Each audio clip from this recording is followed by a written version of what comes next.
सबसे मजबूत।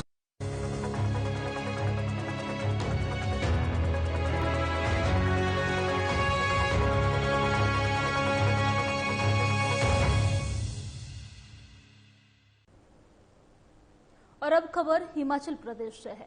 हिमाचल प्रदेश विधानसभा का मानसून सत्र 10 से 13 अगस्त तक होने जा रहा है। इससे पहले आज हिमाचल प्रदेश विधानसभा के अध्यक्ष विपिन सिंह परमार ने सर्वदलीय बैठक बुलाई है। बैठक की अध्यक्षता में के दौरान विपिन सिंह परमार ने सभी दलों से सहयोग की अपील की है। वहीं सर्वदलीय बैठक खत्म होने के बाद संसदीय कार्य मंत्री सुरेश भारद्वाज ने कहा है कि ये मौजूदा सरकार का आखिरी मानसून सत्र है। ऐसे में सरकार विपक्ष से सहयोग की अपेक्षा कर रहा है। उन्होंने कहा है कि सदन के सदस्यों की ओर से अलग अलग विषयों को लेकर कई सवाल प्राप्त हुए हैं। संसदीय कार्य मंत्री सुरेश भारद्वाज ने उम्मीद जताई है कि सदन का ये मानसून सत्र कार्यशील रहेगा। उन्होंने कहा है कि विधानसभा सत्र के दौरान लोगों की समस्याओं के बारे में ये चर्चा हो, ये बेहद आवश्यक है। ऐसे में सरकार ने भी विपक्ष से सहयोग की अपील की है।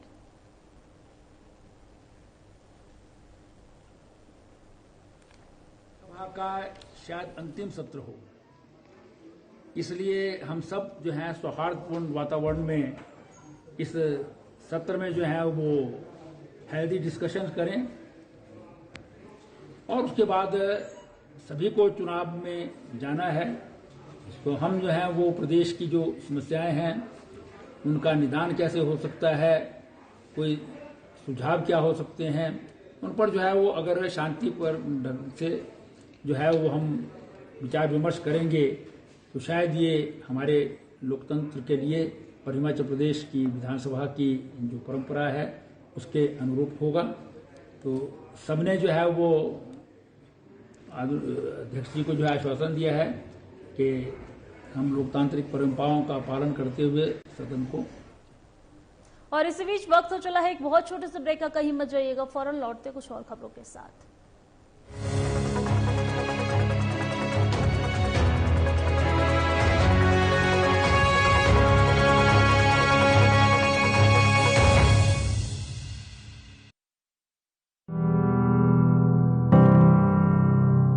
डबल इंजन की सरकार ने काम किया है।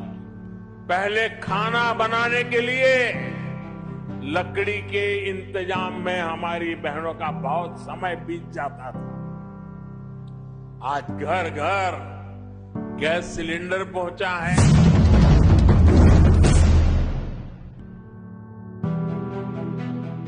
हिमाचल में डबल इंजन की सरकार से राज्य में बह रही विकास की बयार।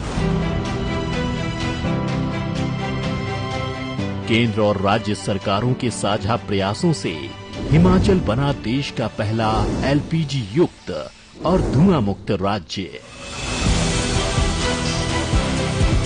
प्रधानमंत्री नरेंद्र मोदी की प्रेरणा और मुख्यमंत्री जयराम ठाकुर के संवेदनशील नेतृत्व का नतीजा है कि हिमाचल की महिलाओं के जीवन स्तर में बड़ा सुधार आया है। पहले माता बहनों को जंगल से लकड़ी लाकर चूल्हे पर खाना बनाने में बड़ी मुश्किलों का सामना करना पड़ता था। चूल्हे का धुआं कई बीमारियों का कारण बनता था, लेकिन अब हिमाचल में हर घर की रसोई उज्ज्वला और मुख्यमंत्री गृहिणी योजना से जगमग है। सर, एक तो लकड़ियाँ नहीं मिलती हमारे यहाँ, दूर से लकड़ी लानी पड़ती थी, फिर चूल्हा जलाना पड़ता जिसमें धुआं बहुत ज्यादा उठता है, जिससे कि हमें सांस लेने में भी दिक्कत होती है। मुख्यमंत्री गृहिणी योजना कहते जो स्कीम चलाई हुई है, इससे महिलाओं को बहुत उनकी बीमारियों से भी दूर रही है और खाना बनाने में भी उन्हें बहुत सहायता मिली है। राज्य के धुआं मुक्त होने से महिलाओं को स्वास्थ्य पर धुएं के विपरीत प्रभाव से मुक्ति मिली है। राज्य में जब प्रधानमंत्री उज्ज्वला शुरू हुई थी, तब कुछ परिवार इस योजना के दायरे में नहीं आए थे। ऐसे ही परिवारों को राहत देने के लिए जयराम सरकार ने 26 मई 2018 को मुख्यमंत्री गृहिणी सुविधा योजना शुरू की थी। इन योजनाओं के तहत जिन परिवारों के पास गैस कनेक्शन नहीं थे, उन्हें एलपीजी कनेक्शन निःशुल्क मुहैया कराए जा रहे हैं। मुख्यमंत्री गृहिणी योजना, इससे हमें बहुत फायदा हुआ है।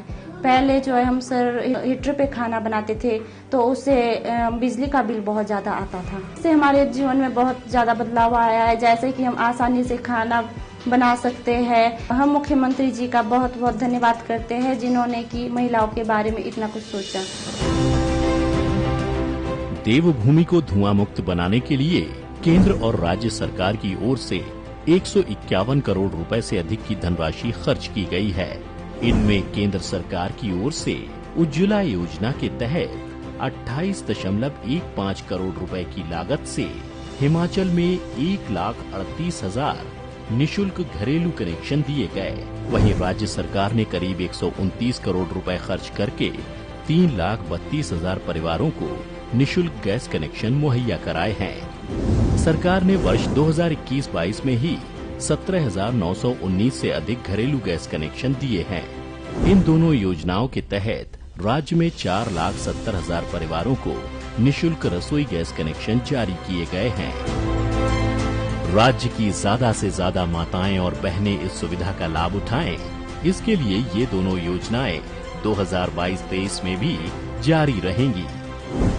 माताओं बहनों के चेहरों पर है मुस्कुराहट। गृहिणी सुविधा योजना खुशी लेकर आई है। हिमाचल बना देश का पहला धुआं मुक्त प्रदेश। जन सहयोग से हमने यह मंजिल पाई है।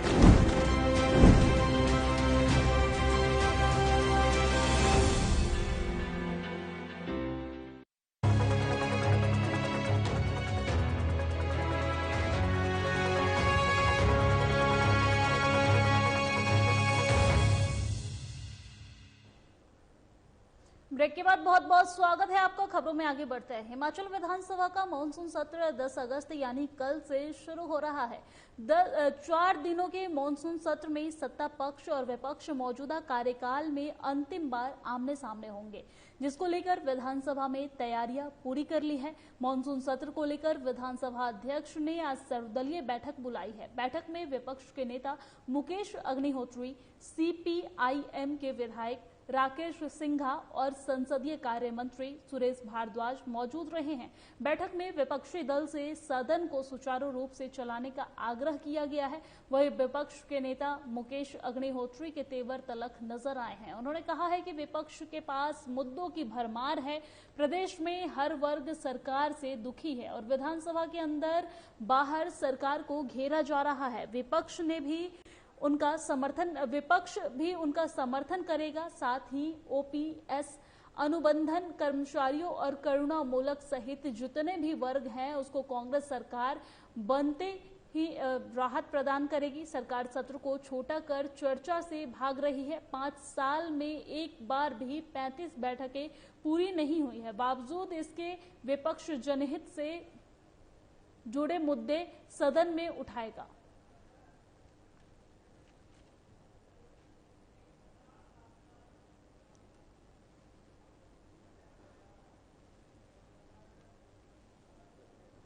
होने जा रहा है। हिमाचल प्रदेश में विधानसभा के कायदे कानून के मुताबिक जो है 70 की जो टोटल साल के दौरान सीटिंग्स होनी चाहिए 35 होती हैं, लेकिन सरकार 70 से भागती है। इतना संक्षिप्त सत्र बुलाया है कि 4 दिन में अपना छुटकारा कर रहे हैं, जबकि पहले सरकारें कोशिश करती थी कि किसी भी ढंग से 35 सीटिंग्स पूरी की जाएं। और ये सरकार जो है हर बार रूल में रिलैक्सेशन सीख करती है और विधानसभा के पास आती है कि हम जो है सीटिंग्स पूरी नहीं कर पाए ऑन वन प्रिटेक्स्ट और द अदर प्रिटेक्स्ट। इसलिए जो है संक्षिप्त सत्र है, लेकिन संक्षिप्त सत्र के बावजूद प्रदेश की जनता के तमाम मुद्दे जो हैं पूरी ताकत के साथ उठाएंगे। और वन विभाग ने 73वां जिला स्तरीय वन महोत्सव घुमारवीं के वन परिक्षेत्र के भराड़ी गांव छजियार में आयोजित किया गया है। इस अवसर पर उपभोक्ता मंत्री राजेंद्र गर्ग ने कार्यक्रम की अध्यक्षता करते हुए अपने संबोधन में कहा कि स्थानीय लोगों की आवश्यकताओं को पूरा करने और हमारे वायुमंडल में ऑक्सीजन की पूर्ति को साफ और वैश्विक तापमान को कम करने में वनों का सबसे ज्यादा अहमियत है। इसलिए प्रदूषण को कम करने के लिए ज्यादा से ज्यादा पेड़ लगाने की जरूरत है। साथ ही उन्होंने कहा है कि जनमानस की भागीदारी के साथ एक अभियान को लगातार चलाए रखें ताकि हिमाचल को हरा भरा करने के साथ साथ वन क्षेत्र को भी बढ़ाया जा सके।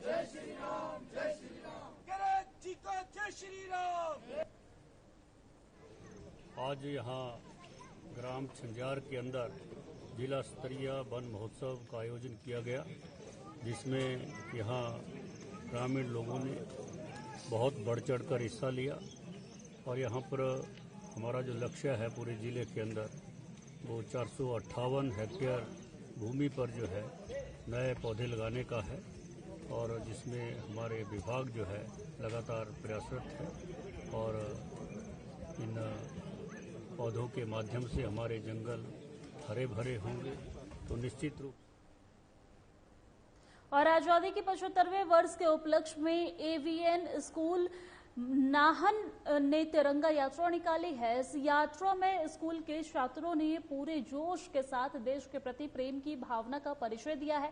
वहीं ये तिरंगा यात्रा स्कूल के प्रांगण से शुरू होकर शहर के चौगान, दिल्ली गेट, गुरुद्वारा साहिब होते हुए स्कूल के प्रांगण में आकर समाप्त हुई है। आपको बताते चले कि बच्चों में देश प्रेम को लेकर इतना जोश था कि उनके द्वारा देश प्रेम के लिए लगाए गए नारों का जवाब आसपास खड़े और चल रहे लोगों ने भी दिया है।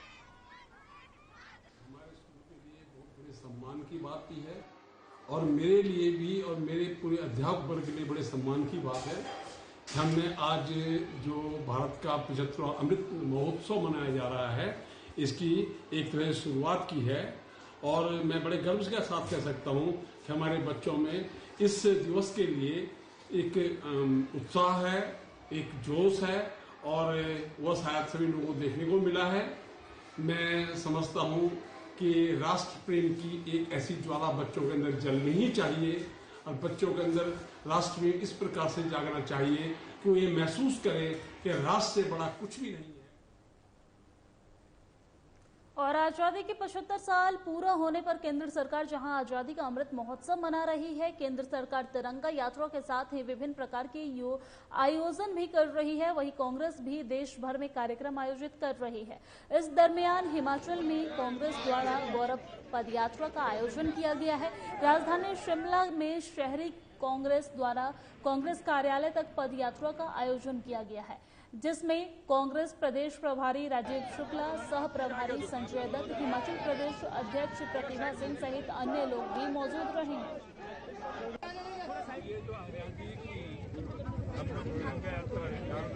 सारे ब्लॉक में निकल रही है। ऑल इंडिया कांग्रेस के कार्यक्रम में क्योंकि आजादी का आंदोलन और तिरंगा को बनाने सबसे बड़ा रोल कांग्रेस पार्टी उसके नेताओं का, उन्होंने बलिदान दिया, कुर्बानी। और उसके बाद ये जो है हम लोगों की एक धरोहर है, इसको हम सब जगह पूरे देश में निकल रहे। इसके बाद भारत जोड़ो यात्रा शुरू होगी जो कन्याकुमारी से देश में और उसमें राहुल जी शामिल होंगे। इस तरह से जो है हम लोग आज़ादी का महापर्व मना रहे हैं 75 साल होने तक, तो कांग्रेस की आज़ादी की लड़ाई है, इसलिए हम जगह जगह चर्चा कर रहे हैं। सर ये साल है पूरा जो है कार्यक्रम 9 अगस्त से इंडिया मूवमेंट से चलाएगा, 9 अगस्त से कार्यक्रम शुरू सारे ब्लॉक्स में चलेगा। शिमला शहरी कांग्रेस कमेटी जो 75 वर्ष आजादी के पूरे होने जा रहे हैं, उस पर आजादी की गौरव यात्रा आज हम लोग जो हैं यहाँ से तिरंगा लेके निकालने जा रहे हैं और जो स्वतंत्रता सेनानी आजादी के समय थे आज उन्हें याद किया जा रहा है, पूरे देश में याद किया जा रहा है। और ये यात्रा जो है आज पूरे हिंदुस्तान में हर शहर में निकाली जा रही है और ये यात्रा 9 तारीख से 15 तारीख तक जो है हर शहर में हर देश के भाग में निकाली जाएगी, निकाली जा रही है। उसका मकसद जो है 75 साल जो हैं आजादी के पूरे हो रहे हैं और जो हमारे स्वतंत्रता सेनानी है उन्हें इस यात्रा के माध्यम से याद किया जा रहा है। जिला कांगड़ा में लगातार तेजी से बढ़ रहे कोरोना के मामले को लेकर स्वास्थ्य विभाग की जहां चिंताएं बढ़ रही है, वहीं लोग अभी भी वैक्सीन और कोरोना नियमों का पालन को लेकर लापरवाही बरत रहे हैं। जिला कांगड़ा में जून से अगस्त महीने तक कोरोना से जितने भी 11 लोगों ने अपनी जान गंवाई है, ये वो लोग पाए गए हैं जिन्होंने कोरोना वैक्सीन की पूरी डोज नहीं ली है। इस बात का खुलासा कांगड़ा जिला के सीएमओ डॉक्टर गुरुदर्शन गुप्ता ने पत्रकार वार्ता के दौरान किया है। उन्होंने कहा है कि कोरोना से मौत का शिकार हुए इन लोगों में से किसी ने भी कोरोना वैक्सीन की सभी डोज कंप्लीट नहीं की थी। उन्होंने सभी से आग्रह किया है कि जिन व्यक्ति ने अभी तक कोरोना का कोई भी टीका नहीं लगवाया है या फिर किसी ने अभी तक एक ही डोज लगाया है, वो तुरंत कोरोना वैक्सीन को कंप्लीट करे। डॉक्टर गुरुदर्शन गुप्ता ने कहा है कि अभी तक जिला में 68,762 मामले सामने आ चुके हैं, जिसमें से 1,121 केस अभी भी एक्टिव हैं। उन्होंने कहा है कि 1256 लोगों ने कोरोना से अपनी जान गंवाई है। उन्होंने आगे कहा है कि कोरोना के मामले में दिन प्रतिदिन बढ़ोतरी दर्ज की जा रही है। एक महीने में कोरोना के 86 मामले ही सामने आए थे, जो बढ़कर 426 हो गए हैं और जुलाई महीने में कोरोना का आंकड़ा 3,217 हो गए हैं। उन्होंने कहा है कि हमारे लिए इसमें से भी ये भी बड़ी चिंता की बात है